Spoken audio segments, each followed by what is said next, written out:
ಅಲ್ಲಿ ಯಾವುದೋ ನಿಮ್ಮ ಕಾಂಗ್ರೆಸ್ನ ಶಾಸಕನ ರಕ್ಷಣೆ ಮಾಡ್ಕೊಳ್ಳೋದಕ್ಕೆ ಪಾಪ ಯಾವುದೋ ಒಬ್ಬ ಅಮಾಯಕನ ಬಲಿ ಕೊಡ್ತೀರಿ. ಓಲಿ ಯಾರನ್ನ ಬಲಿ ಕೊಟ್ರಿ ನೀವು? ಕಾಂಗ್ರೆಸ್ನ ಕಾರ್ಯಕರ್ತರೇ ಎಚ್ಚೆತ್ಕೊಳ್ಳಿ.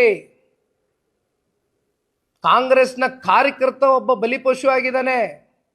ಶೂಟೌಟ್ನಲ್ಲಿ ಸಾವನ್ನಪ್ಪಿರ್ತಕ್ಕಂಥದ್ದು ಕಾಂಗ್ರೆಸ್ನ ಕಾರ್ಯಕರ್ತ. ಕಾಂಗ್ರೆಸ್ನ ಕಾರ್ಯಕರ್ತರಿಗೆ ಇವತ್ತು ಜನತಾದಳ ಪಕ್ಷದಿಂದ ಆಹ್ವಾನ ಕೊಡ್ತೀವಿ.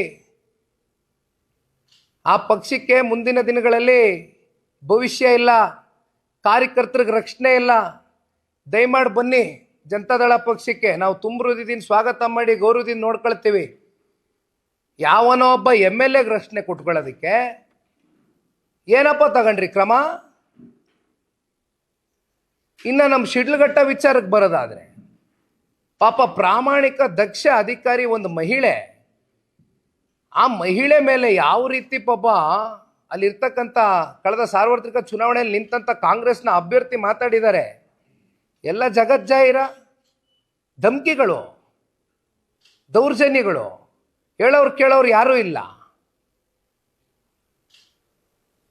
ಈ ನಿಮ್ಮ ನಡವಳಿಕೆಗಳೇ ಮುಂದಿನ ದಿನಗಳಲ್ಲಿ ನಿಮ್ಮ ಪತನಕ್ಕೆ ಕಾರಣ ಆಗ್ತಾ ಇದೆ. ಕಾಂಗ್ರೆಸ್ನವ್ರಿಗೆ ಹೇಳಲಿಕ್ಕೆ ಬಯಸ್ತೇನೆ, ಎಷ್ಟು ದಿನ ಅಂತ ದಾರಿ ತಪ್ಪಿಸ್ಲಿಕ್ಕೆ ಹೋಗ್ತೀರಿ ರಾಜ್ಯದ ಜನನ?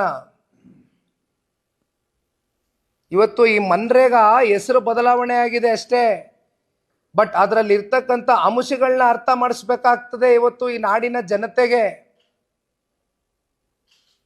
ಯಾಕೆಂದ್ರೆ ಲೋಕಸಭಾ ಚುನಾವಣೆ ಟೈಮಲ್ಲಿ ಅಂಬೇಡ್ಕರ್ ಅವರು ಬರೆದಂಥ ಸಂವಿಧಾನವನ್ನು ತಿದ್ದುಪಡಿ ಮಾಡ್ತೇವೆ ಅಂತಕ್ಕಂಥದ್ದು ಮಾನ್ಯ ಪ್ರಧಾನಮಂತ್ರಿಗಳ ಮೇಲೆ ಒಂದು ಆರೋಪ ಮಾಡಿದರು ಇಡೀ ದೇಶದಲ್ಲಿ. ನಮಗೆ ಜ್ಞಾಪಕ ಇದೆ 2000 ಈಗ ನಡೆದಂಥ ಲೋಕಸಭಾ ಚುನಾವಣೆ ಸಂದರ್ಭದಲ್ಲಿ.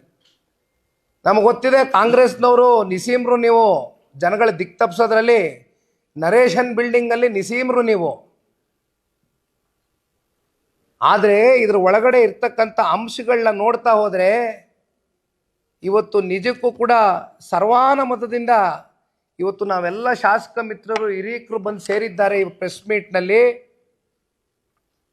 ನಮ್ಮ ಸಂಪೂರ್ಣ ಬೆಂಬಲ ಈ ಯೋಜನೆ ಜೊತೆಯಲ್ಲಿ ಇದೆ ಅಂತಕ್ಕಂಥದ್ದು ಭಾಳ ಸ್ಪಷ್ಟವಾಗಿ ಗಟ್ಟಿಯಾಗಿ ಈ ಸಂದರ್ಭದಲ್ಲಿ ತಿಳಿಸ್ಲಿಕ್ಕೆ ಬಯಸ್ತೇವೆ.